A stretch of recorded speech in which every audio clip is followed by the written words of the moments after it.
그룬뚜비라고 하는 목사님이 계셨습니다.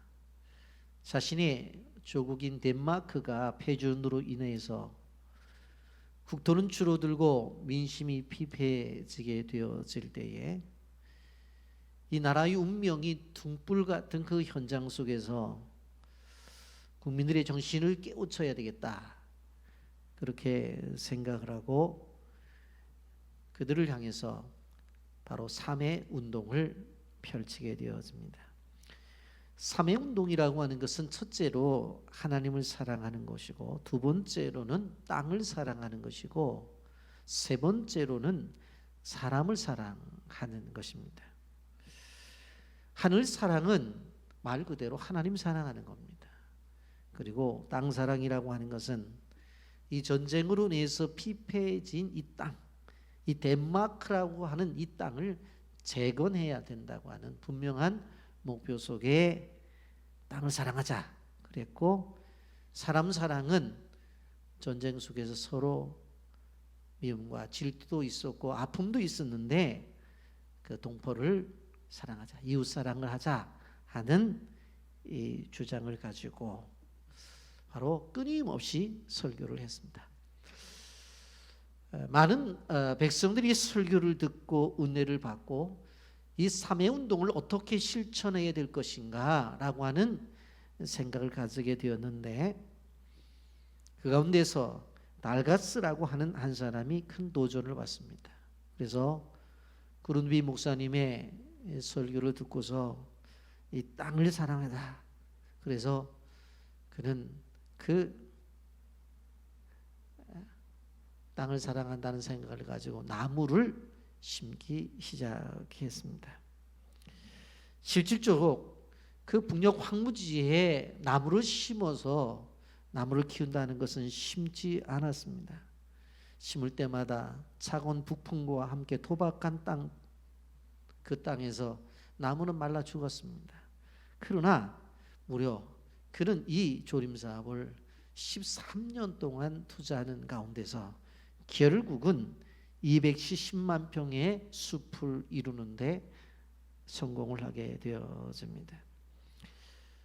이렇게 그룬비 목사의 3회 운동이라고 하는 이러한 중요한 바로 생각을 가지고 백성들을 설득하고 나가게 되어질 때에 지금의 덴마크가 되어진 것처럼 한 나라의 지도자는 그만큼 중요합니다. 이런 세상에는 지도자가 되고자 하는 사람은 많습니다. 그러나 참된 지도자를 찾아보기는 쉽지 않습니다. 많은 사람들이 자신이야말로 참된 지도자라고 소리를 내지만 그 사람이 진정한 지도자인지는 우리나라에서 청문회를 통해서 볼 때도 많은 부족함이 드러나고, 더 나아가 그 청문회를 통과했다 할지라도 오랜 시간을 지나봐야 그 사람이 참다운 지도자인지를 우리는 알 수가 있습니다. 여러분, 오늘 우리는 이 그룬두비 같은 이런 목사님, 이런 지도자가 이 땅에 있었으면 좋겠다. 역사 속에서 계셨던 세종대왕과 같은, 이순신 장군과 같은 그런 지도자가 있었으면 좋겠다.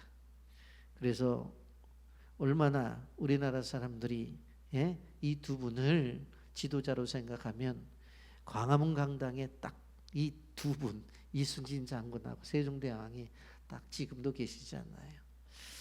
여러분, 오늘 우리는 이제 사울왕이 죽어요. 그래서 다윗이 귀국을 하게 되어지는데, 이 귀국한 다윗이 어떤 모습으로 바로 이 나라를 세워나가고 있는가, 그 다윗의 지도자상을 보려고 합니다. 영상 보고 말씀 계속 하겠습니다.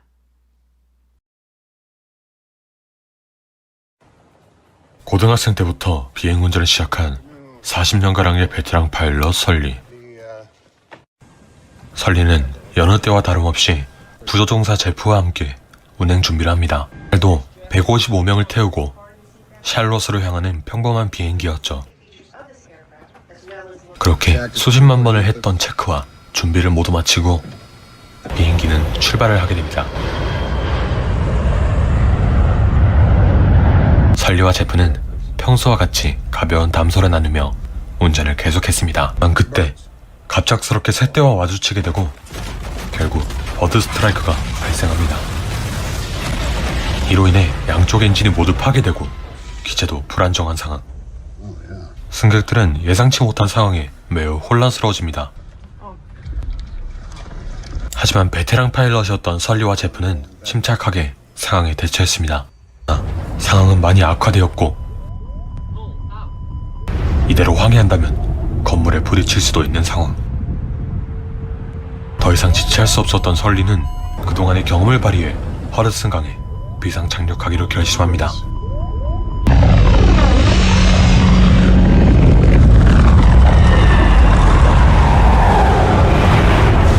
비행 중 추락 사고는 곧 죽음을 의미합니다.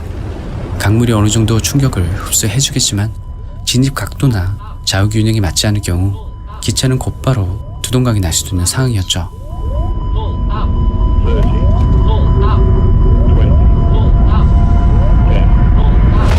그 시각 사고 소식을 접한 구조대원들이 신속히 현장으로 출동합니다.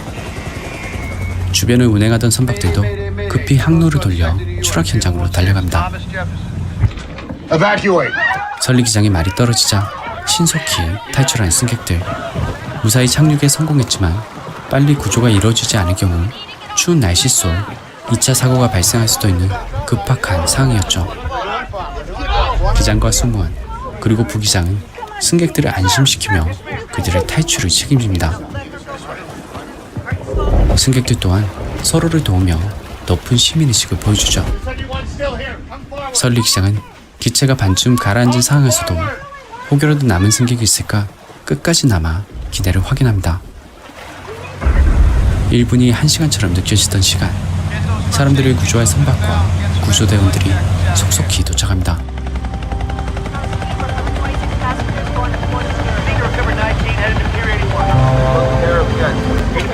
죽음의 문턱에서 살아 돌아온 사람들, 대참사로 기록될 뻔했던 항공사고로부터 살아 돌아왔다는 사실이 믿기지 않습니다.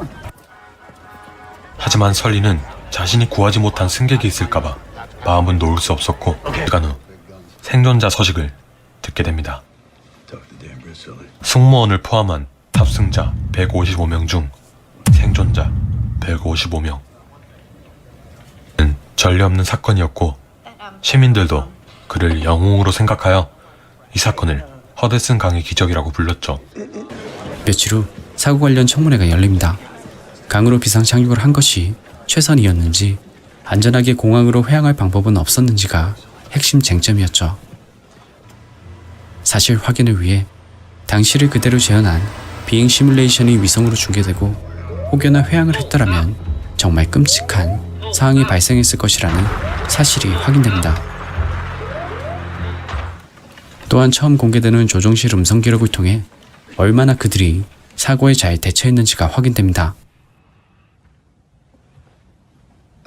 비판적으로 조사에 임했던 조사원들조차 설리 기장의 침착함과 정확한 판단력에 찬사를 보냅니다. 하지만 설리 기장은 혼자가 아닌 많은 사람들과 함께 이뤄낸 기적이라 답하죠. It wasn't just me. It was all of us. It was Jeff and Donna and Sheila and Doreen and all of the passengers, the rescue workers, the air traffic control, the ferry boat crews and the scuba cops. We all did it. We survived. 우리는 한 지도자가 결정을 하는 일들에 있어서 얼마나 중요하고 그리고 그 방향은 사람을 살리고자 하는 그러한 방향 속에서 모든 것들이 인정을 받고 존경을 받는다고 하는 한 영상을 보았습니다. 여러분, 오늘 우리가 본문으로 돌아와서 이제 사울왕이 죽고 다윗이 귀국을 하게 되어지는데 제일 먼저 그가 돌아왔을 때에 유다 지파에 의해서 왕으로 추대가 되어집니다. 오늘 2장 1절부터 4절까지 보면 그 후에 다윗이 여호와께 여쭈아르되 내가 유다 한 성읍으로 올라가리까 여호와께서 이르시되 올라가라 다윗이 아뢰되 어디로 가리까? 이르시되 헤브론으로 갈지니라. 다윗이 그의 두 아내 이스라엘 여인 아히노암과 갈멜 사람 나발의 아내였던 아비가일을 데리고 그리로 올라갈 때에 또 자기와 함께한 추종자들과 그들의 가족들을 다윗이 다 데리고 올라가서 헤브론 각 성읍에 살게 하니라. 유다 사람들이 와서 거기서 다윗에게 기름을 부어 유다 족속의 왕으로 삼았더라. 이렇게 말씀합니다. 여러분, 사울 왕과 그리고 그의 아들이었던 요나단 왕자의 죽음이라고 하는 것은 이스라엘에 있어서 정치적 공백기를 가져오게 되었습니다. 왕이 죽었으면 그 아들이 왕권을 이어받아서 정치를 하면 됩니다. 그런데 이 아버지 사울도 죽고 그 아들 요나단도 죽은 거예요. 그리고 백성들 사이에서 얼마나 혼란이 왔겠어요. 여러분, 왕과 왕권을 이어받을 왕자가 한날 한시에 죽었어요. 여러분, 이러한 상황 속에서 사실 다윗은 기회가 온 겁니다. 근데 이러한 상황 속에서 다윗의 모습을 보세요. 뭐라고 성경은 말하고 있어요? 조용히 하나님 앞에 기도를 드립니다. 오늘 1절 말씀, 그 후에 다윗이 여호와께 여쭈아뢰되, 그 후가 언제? 다윗 왕이 죽은 다음에 제일 먼저 한 것이 무엇입니까? 바로 기도였어요. 여러분, 우리가 생각해 보면 좀 의외의 행동이라고 볼 수가 있습니다. 누가 봐도 사울 왕의 죽음은 이제 다윗 시대를 예고하는 것입니다. 바로 이제 자신이 사울에게 기름 부음 받은 자로서 분명코 왕으로서의 모습을 드러낼 그런 상황이 되었습니다마는 성급하게 속단을 내리지 않고 하나님 앞에 먼저 기도를 드립니다. 여러분, 그랬더니 뭐라고 말씀해요? 어떻게 했으면 좋겠습니까? 유다로 올라갈까요? 올라가라. 그리고 올라가되 어디로 갔으면 좋겠습니까? 헤브론으로 가라. 하나님께서 지명까지 이렇게 말씀을 해 주십니다. 여러분, 사무엘하 2장 1절의 이 말씀이 사실 다윗에게 있어서 대단히 그의 삶에 중요한 지침이 되어지고 그가 앞으로 이스라엘의 왕이 되면서 중요한 역할을 하는 것을 볼 수가 있습니다. 하나님은 다윗이 이스라엘 전체의 왕이 되기 전에 이 유다 지파만의 지도자가 되도록 하나님이 이렇게 인도를 하신 것을 볼 수가 있습니다. 여러분, 사실 사무엘로부터 다윗은 기름 부음을 받았거든요. 그런데 이 기름 부음을 받았다고 하지만 이것은 바로 이새의 집안 안에서 있었던 일이에요. 다른 사람들은 잘 몰라요. 분명히 하나님께서 사울 왕이 제대로 왕 노릇을 못하기 때문에 이제 앞으로 사울을 폐위하고 새로운 사람을 세우겠다고 할 때에 사무엘 선지자를 이새의 집안에 보내가지고 큰 아들부터 쭉 지나가게 하고 마지막 양치는 목동인 다윗을 데려가서 기름 부었잖아요. 분명해요. 그런데 그것이 우리가 가만히 생각해 보세요. 이새의 집안에서 있었던 일이지 이게 모든 만방에 알려진 사실은 아니라는 거예요. 그렇기 때문에 실질적으로 우리의 왕가의 왕자들이 살아있는 그러한 상황 속에서 다윗이 갑자기 나타나서 이스라엘의 왕이라고 이야기한다면 분명히 이것은 문제가 나타날 수 있다 하는 것들을 누구보다도 하나님은 잘 아셨어요. 그래서 사울 왕이 죽었을 때에 다윗이 와서 기도하니까 조용히 유다 지파로 올라가라. 그리고 헤브론으로 가라고 그렇게 명령을 하신 겁니다. 여러분, 헤브론은 당시 유다 지파 중에서 가장 큰 성읍이었어요. 그리고 교통의 중심지고 상업의 중심지였어요. 유다의 수도로 삼기에는 적절한 곳이기도 했어요. 근데 그곳에 가니까 유다 지파의 지도자들이 모아서 당신이 우리의 왕이 되게 해달라고 왕을 삼는 거예요. 이런 기름을 부었다고 하는 것은 왕의 즉위식을 했다고 하는 것인데, 이제 어떻게 보면 이전에는 바로 이세의 집안에서 은밀하게 행해졌던 기름 부음이 이제 유다 지파 안에서 이 기름 부음이 행해진 것을 볼 수가 있습니다. 여러분, 이것은 바로 지금 다윗이 한 30세 나이로서 골리앗을 이긴 10여 년이 경과되었던 것을 볼 수가 있습니다. 온 이스라엘이 고통 중에 있고 아픔 가운데 있는데도 왜 이 유다 족속으로 보내셨고 유다 족속 안에서 이제 다윗을 왕으로 세웠을까? 그리고 이 왕이 어떻게 순종하게 되었을까 하는 생각을 우리가 해볼 수가 있습니다. 물론 다윗이 유다 지파 베들레헴 출신이라는 것도 작용을 했습니다마는 실질적으로 그가 유다로 가게 되었을 때에 유다의 장로들, 유다의 지도자들이 당신이 우리의 왕이 되려고 그렇게 요구한 것에는 분명한 이유가 있었습니다. 사무엘상 30장 26절부터 30절까지에 있었던 일입니다. 여러분, 거기에 보면 어떤 일이 벌어집니까? 다윗이 아말렉 족속을 쳐가지고 아말렉 족속의 모든 재물을 탈취갖고 오죠. 그런데 그 중에 일부를 어떻게 해요? 유다의 장로들을 통해서 유다 백성들에게 다 나누어줘요. 사무엘상 30장 26절 말씀 보십시오. 다윗이 시글락에 이르러 전리품을 그의 친구 유다 장로들에게 보내어 이르되 보라, 여호와의 원수에게서 탈취한 것을 너에게 선사하노라 하고 그랬어요. 다윗이 어떻게 했어요? 시글락 성에 와서 전리품을 가지고 와가지고 바로 유다 장로들에게 가져온 것을 떼어서 다 보내줘요. 선물로 준다고 그래요. 이것 가지고 필요한 사람들 나누라고. 여러분, 지금 다윗의 입장은 사울 왕에게 쫓겨서 도망 다니던 때였습니다. 그리고 그 밑에 있었던 사람들이 이 군사만 600명이었어요. 그래서 사무엘상 강의를 하면서 제가 말씀드렸잖아요. 처자식 합치면 한 2,000명 이상이나 된다고. 그러면 여러분, 지금 다윗이 뭐 농사를 짓는 것도 아니고 무슨 사업을 하는 것도 아니에요.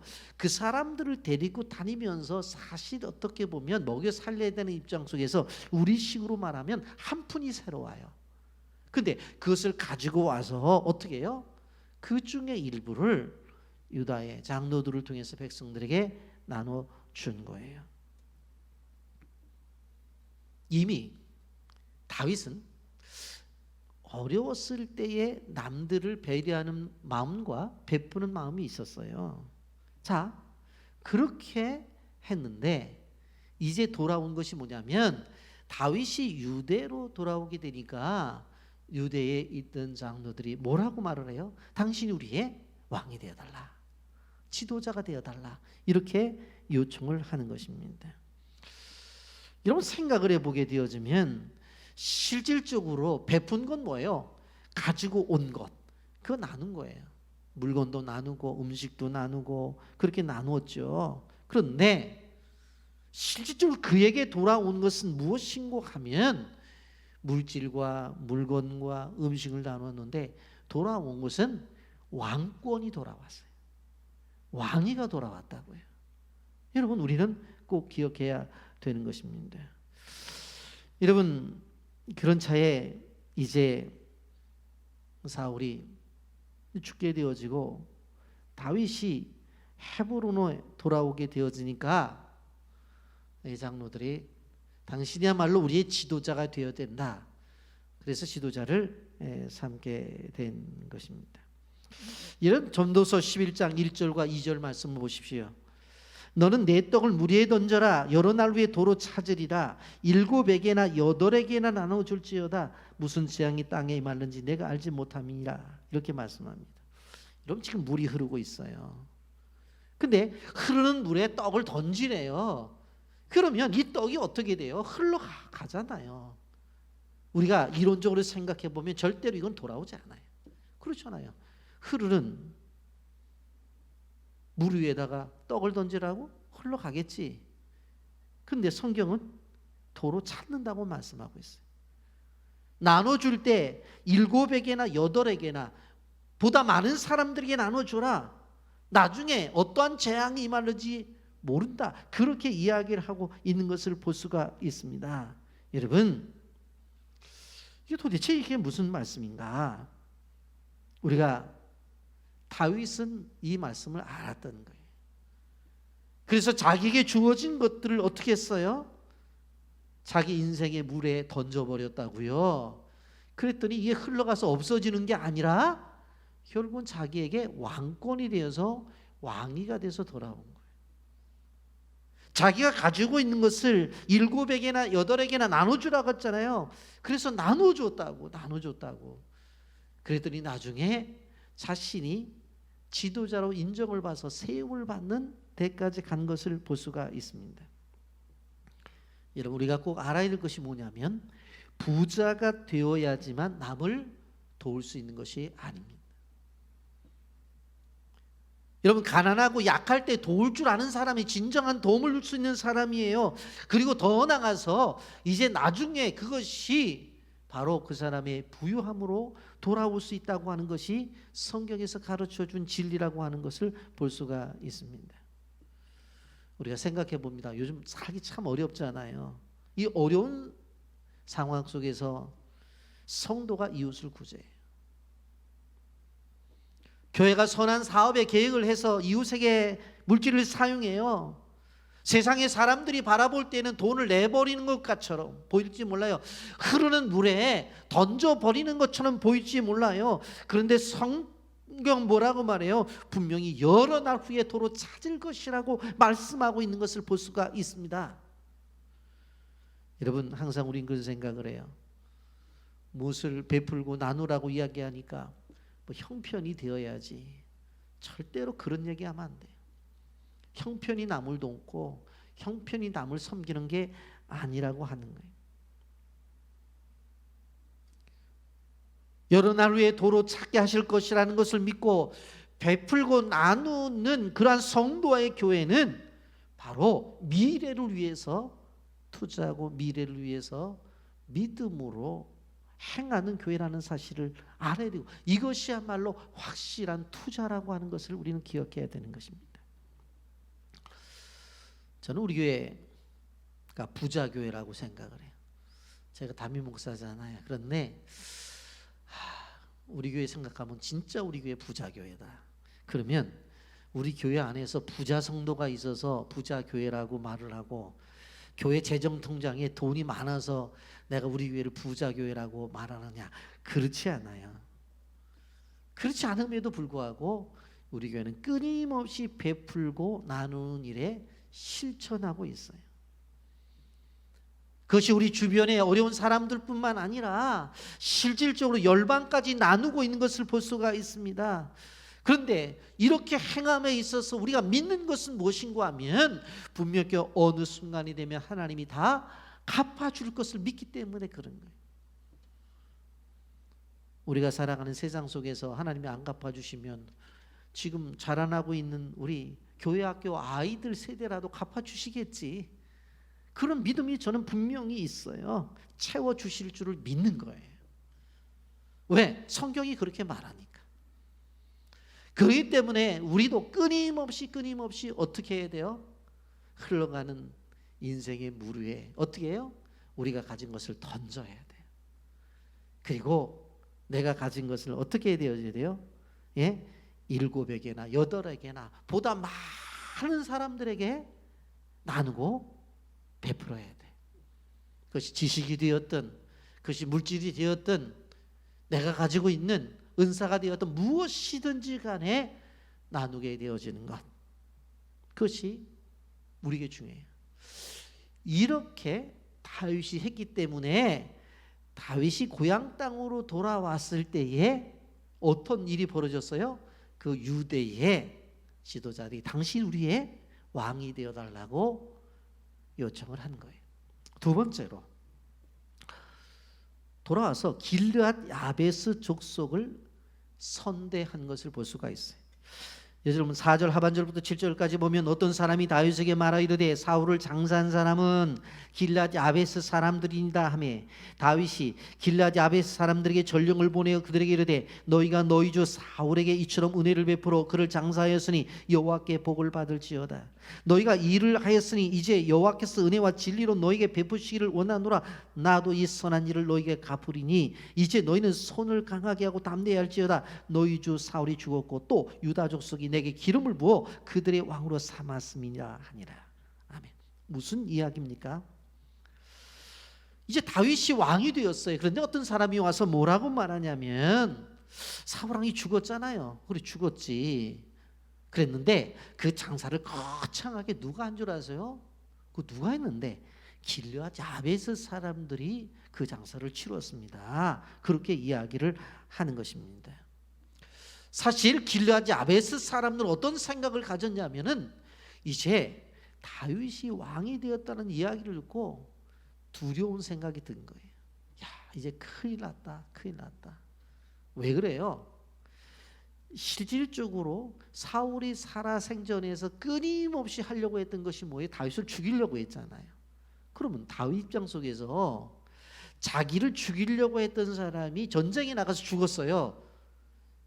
그러면 우리 식으로 하면 뭐 하나님이 가만히 계셨겠어? 그거 하나님이 갚아주신 것이지, 그렇게 생각할 수 있는 것인데, 우리가 지난주도 생각해 봤습니다마는 사울에 대해서, 그의 아들 요나단에 대해서 정말 애가를 지을 정도로 가슴 아파했죠. 그런데 누가 길르앗 야베스 사람들이 장사를 지냈다는 이야기를 들어요.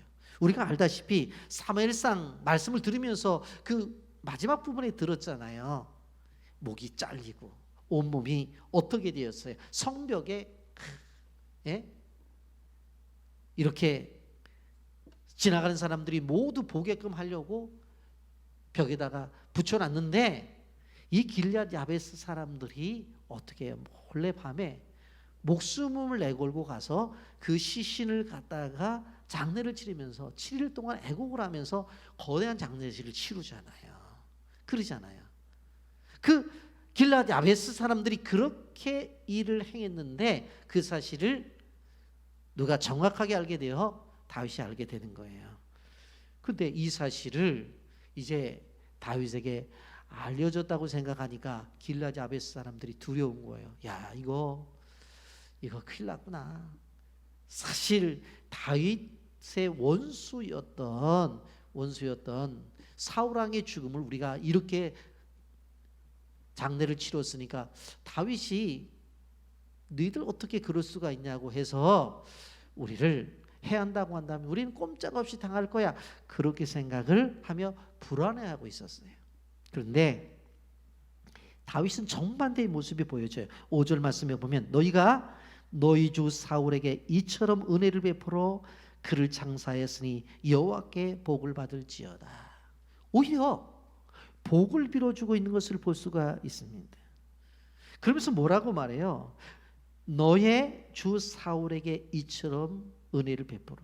지금이야 다윗이 왕이 되었지만 사실 죽었지만 길르앗 야베스 사람들이 입장에서 보게 되어질 때 그 당대는 누가 왕이었어요? 사울이 왕이었잖아요. 그것을 인정해 주는 거예요. 인정해 주는 거예요. 그러면서 그 너희들의 왕이었던 그 사울을 어려운 상황 속에서 다 이렇게 장례를 치는 것에 대해서 너무나 정말 잘했다. 너희들은 복을 받을 사람들이다.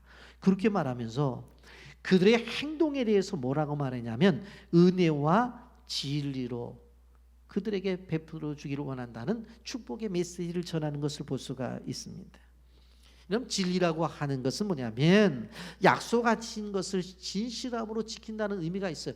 그러니까 하나님께서 우리에게 약속하셨던 진리의 말씀 자체가 이렇게 길르앗 야베스 사람들 같은 분들에게는 다 임해된다고 하는 그러한 이야기를 하고 있는 것을 바라볼 수가 있습니다.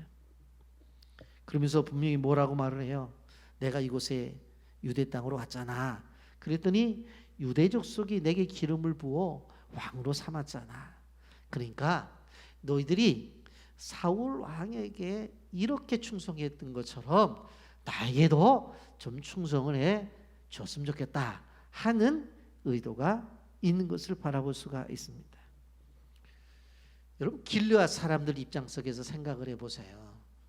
사실 사울 왕이 죽었다는 이야기를 듣고 위험을 무릅쓰고 가서 시신을 갖다가 장례를 치른 것은 분명한데 지금 다윗이 왕이 되었어요. 그래서 두렵고 떨려요. 그런데 그들에게 뭐라고 말을 해요? 너희들은 정말 큰일 했다. 축복을 받을 일들을 했다. 그렇게 말하면서 인정을 해주는데 이 길앗 야베스 사람들이 감동을 받지 않을 수가 있겠냐고요. 이들이 감동을 받잖아요. 그러기에 결국 무엇입니까? 이 다윗에게도 이 길앗 야베스 사람들이 충성을 다하게 되는 것을 볼 수가 있습니다. 그럼 잠언서 11장 4절 말씀에 보면 재물은 진노하는 날에 무익하나 공의는 죽음에서 건지느니라 그렇게 말씀하고 있습니다.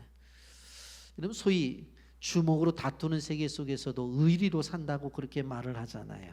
그런데 이렇게 하나님의 나라에서 믿음과 신의를 가지고 이렇게 끝까지 자기의 신의를 지키는 사람들에게는 하나님이 이러한 보상을 해준다고 하는 것이 성경이 가르쳐주는 진리라고 하는 것을 볼 수가 있습니다. 여러분, 우리가 교회 안에서도 이런 믿음과 이런 신의의 관계가 유지가 되어져야 된다 하는 것을 생각해 봅니다. 사람이 친구를 위하여 목숨을 버리면 이에 더 큰 사랑이 없다고 예수님이 말씀하신 것처럼 서로 믿고 의지할 수 있는 교회의 공동체, 그리고 어떠한 상황이 되었을든지 간에 그 상황을 이해하고 축복을 해줄 수 있는 이런 다윗의 마음가짐, 이것이 진정한 지도자의 모습이다 하는 것을 우리는 또한 보게 되어집니다. 세 번째, 다윗은 때를 기다리며 인내했다고 하는 것입니다. 8절부터 11절까지의 말씀 우리가 봅니다. 사울의 군사령관 네리 아들 아브넬이 이미 사울의 아들 이비보셋을 데리고 마하나임으로 건너가 길르앗과 아술과 이스라엘과 에브라임과 베냐민과 온 이스라엘 왕으로 삼았다. 사울의 아들 이스보셋이 이스라엘 왕이 될 때 나이가 40세이며 2해 동안 왕이 있으니라. 유다 족속은 다윗을 따르니 다윗이 헤브론에서 유다 족속의 왕이 된 날수는 7년 6개월이더라. 이렇게 말씀하고 있습니다. 이 내용이 뭐냐면 지금 고향 땅으로 돌아왔는데 유다 지파를 중심으로 해서 다윗을 왕을 삼았잖아요. 그런데 다른 나머지 지파들은 당시에 사울의 군대 장관이었던, 우리식으로 말하면 국방부 장관이었던 아브넬이 그의 아들이었던 사실은 이스보셋을 세워가지고 당신이 왕을 하라고 해서 왕을 세운 거예요. 그런데 그 이스보셋의 나이가 40세라고 그렇게 말을 하고 있고 2해 동안 왕에 있었다고 그랬어요. 그러면 이스보셋이 2년 동안 왕으로 있었죠. 그런데 다윗이 실질적으로 헤브론에서 유다 지파를 중심으로서 왕이 되었던 것은 7년 6개월이에요. 빈 공간이 얼마가 생기죠? 5년 6개월이 생기는 거예요. 그러니까 이때는 누가 정치를 했냐면 실질적으로 아브넬이 지가 왕이 되어가지고 정치를 한 거예요. 그러다가 백성들이 원성을 듣게 되니까 아무래도 사울의 집안에서 하나 세워야 되니까 오라고 그래갖고 하다가 그것도 마음에 안 드니까 그냥 2년 하다가 못하게 해버린 거예요. 여러분, 그러니까 사울의 아들 이스보셋은 2년 동안 했지만 그것은 호스바위 왕에 불과했던 거예요. 아브넬이 끊임없이 섭정을 했던 것을 볼 수가 있습니다. 그런데 보세요. 다윗이 7년 6개월 내내 헤브론에서 유다만 통치를 하고 있었는데 분명히 하나님 앞에 약속을 받은 것은 이스라엘 전체의 왕으로서 하나님의 부름을 받았단 말이에요. 그런데 한번 생각을 해보세요. 저쪽에 나머지 지파의 이 군대 장관이었던 아브넬이 이 왕손 하나를 데리고 이스보셋을 데리고 장난치고 있는데 이쪽에서 다윗이 가만히 보고 있는데 속에서 불이 안 나겠어요? 나겠어요? 그런데도 가만히 있어요. 북쪽에서는 지금 정치적인 문제로 큰 문제가 휩싸이고 있어요. 보니까 아브넬이 어느 날 나와서 지가 다 해 드시는 거예요. 뭐 이스보셋을 세웠다가 또 그만두라고 했다가 막 난리가 나는 거예요. 그러니까 그쪽에 있는 모든 지도자들도 이건 아닌데, 이건 아닌데, 이건 아닌데. 그런데 저 남쪽에 있는 유다 지파를 중심으로 해서는 너무 잘 되는 거예요. 행복한 거예요. 야, 저기는 저렇게 잘 되는데 왜 우리는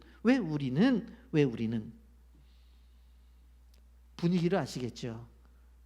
실질적으로 이제 그 사실을 이제 3장 1절에 가보면 이렇게 표현해요. 사울의 집과 다윗의 집 사이의 전쟁이 오래매 다윗은 점점 강하여 가고 사울의 집은 점점 약하여지니라. 시간이 지날수록 다윗은 강해지고 사울의 집은 약했다. 이것은 단순히 군사력을 이야기하는 것이 아니에요. 여러분, 왜 이런 현상이 나타나는가? 하나님이 지금 움직이는 대로 다윗은 순종하고 있기 때문에 그렇다고 하는 것입니다. 여러분 생각해 보세요. 7년반 동안 있으면서 하나님 언제입니까? 나를 이스라엘 나라의 왕으로 삼았는데 언제까지 내가 이렇게 참아야 됩니까? 내가 이 조그만 유다 지파 하나만 가지고 왕을 해야 됩니까? 라고 하는 불평과 불만을 갖지 않았어요.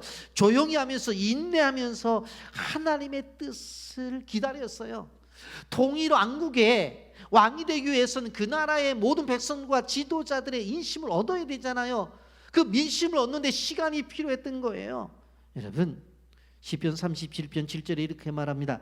여호와 앞에 잠잠하고 참고 기다리라. 자기 길이 형통하며 악한 꾀를 이루는 자 때문에 불평하지 말지어다. 참고 기다릴 때는 기다려야 된다는 거예요. 지금 분위기가 돌아가는 것이 좋지 않게 돌아간다 할지라도 불평하지 말고 하나님 앞에서 기다리라고 말씀하고 있습니다. 여러분, 사람이 급하게 움직인다고 되는 것이 아니에요. 하나님이 허락하셔야 되는 거예요. 이런 모세가 출애굽 시에 앞에는 홍해바다가 있고 뒤에는 애국 군대가 쳐들어와요. 단순히 보니까 말 발굽 소리가 들리고 보니까 뽀얗게 먼지까지 보여. 이제 얼마나 있으면 도착해서 죽겠어요 생겼어요. 여러분, 그런데 모세가 뭐라고 말해요? 출애굽기 14장 13절에 모세가 백성에 이르되 너희는 두려워하지 말고 가만히 서서 여호와께서 오늘 너희를 위하여 행하시는 구원을 보라. 너희가 오늘 본 애굽 사람들은 영원히 다시 보지 못하리라. 백성들은 두려워했어요. 그런데 두려워하지 마라. 그리고 가만히 서 있으래. 가만히 서 있으래. 아니 도망가야지. 지금 애국 군대가 뒤에서 막 말바꿈 소리로 먼지를 하고 마차 소리가 나는데 그럼 도망가야지요. 근데 가만히 서 있으래. 가만히 서 있으래. 그리고 너희를 위하여 행하시는 구원을 보라는 거예요. 참고 기다리라는 거예요. 여러분, 하나님께서 우리에게 일을 맡기셨을 때 조급해서 일을 망칠 때가 있다는 것을 우리는 기억해야 돼요. 여러분, 우리나라 사람 가운데서 좋은 여러 가지의 성향이 있지만은 또 그런 것들이 일을 그르치는 것들이 있어요. 그게 뭐냐면 빨리빨리 간다는 거예요. 제가 우리 교회 어린이 합창단을 데리고 태국에 순회 공연을 갔었는데 아이들 데리고 태국 식당에 들어갔어요. 근데 뭐 식당에 홀에 들어가서 다 앉아 있는데 실질적으로 그 직원이 음식물을 갖고 오더라고요. 그러면서 놓으면서 뭐라고 말하냐면 빨리빨리 그러더라고요. 우리가 얘기한 게 아니에요. 우리가 얘기한 게 아니라 자기들이 갖다 놓으면서 빨리빨리 그러더라고요. 그런 걸 보고 제가 무슨 생각을 했냐면은 그렇다. 한국 사람들도 이제 해외에 가게 되어진다고 하면 그냥 계속 빨리빨리 밥 먹고 또 가이드가 빨리빨리 차 타라. 그리고 또 장소에 도착하면 빨리빨리 내려라. 빨리빨리 입장하고 빨리빨리 구경하고 빨리빨리 나와서 그냥 빨리빨리예요. 여러분, 이것이 실적으로 우리는 생활에 대해서요. 근데 외국 더운 나라 지역 사람들은요, 이게 잘 통하질 않아요, 사실은. 예? 식사도 짧아야 1시간이고 길으면 2시간씩을 먹는다고. 그런 나라에 가서 한국 사람들이 빨리빨리를 이야기를 해요. 중요한 건 뭔가 하면 매사에 급한 것이 좋은 것이 아니라 하나님의 시간을 우리가 생각하고 나가자라고 하는 것입니다. 여러분, 그래서 다윗은 정말 하나님의 시간에 맞추어지니까 알아서 실질적으로 아브넬을 중심으로 이루었던 그 북쪽에 있는 모든 지파가 결국에는 다윗을 지지하는 데까지 이르게 되어진 것을 바라볼 수가 있습니다. 이제 말씀을 정리합니다. 우리나라에도 다윗과 같은 훌륭한 정치 지도자가 필요합니다. 여러분, 러시아와 우크라이나 전쟁을 통해서 볼 때 그 백성들이 전쟁 일으킨 거 아니잖아요. 거기 대통령, 러시아의 대통령이 시작한 거잖아요. 지도자. 그랬더니 세계적으로 얼마나 지금 아픔을 주고 있습니까? 여러분, 엊그저께 여러분들도 신문을 통해서 봤겠습니다만 자기 아이가 죽은, 길거리에 죽은 아이를 아버지가 그 손목을 잡고 있는 모습이 세계에 다 알려져서 그 사진을 통해서 지금 모든 사람들의 가슴을 울렸고 부모의 마음을 아프게 했다고 그랬잖아요. 여러분, 그래서 나타나는 이 세계의 이 경제 침체, 또 코로나는 재유행될 것이라는 소식도 들려요. 여러분, 이러한 것들 예고 없이 온 것이잖아요. 누가 저 유럽에서 전쟁이 일어날 것이라고 생각을 했어요. 그리고 아무리 감염되는 전염병이 있다 할지라도 이건 뭐 한두 달이면 끝날 줄 알았는데 3년 지나고 또 다시 유행이 시작될 거라는 것 때문에 지금 얼마나 힘들어하고 있어요. 여러분, 우크라이나 보세요. 도시는 다 파괴가 되었어요.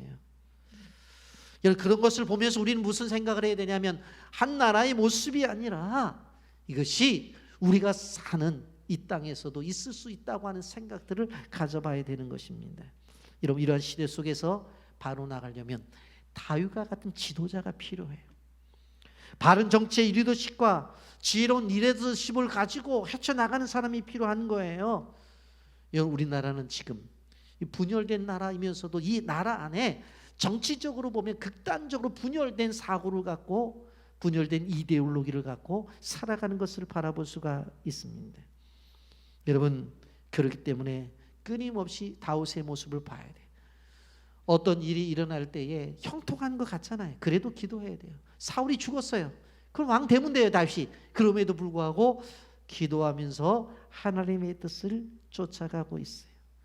그리고 길랏 야베스 사람들, 그 사람들에게 선대하고 있고, 그리고 충분히 하나님이 해주실 것을 믿고 기다리는 가운데서 이렇게 하나님의 사람으로 세워지고 있는 것을 볼 수가 있습니다. 우리는 다윗의 이러한 기도하는 리더십, 참고 인내하는 리더십, 그리고 어떻게 하든지 간에 국민을 통합하려고 하는 리더십, 이런 것들이 이 시대에 필요하다고 하는 생각을 갖기 때문에 여러분들도 이 민족의 대통령과 국회의원, 장관들을 위해서 기도할 때마다 기도해 주시고, 우리가 처한 형편 속에서 다윗의 리더십을 가져서 우리의 공동체를 아름답게 세워가는 주의 종들이 되기를 예수님의 이름으로 축복합니다. 아멘.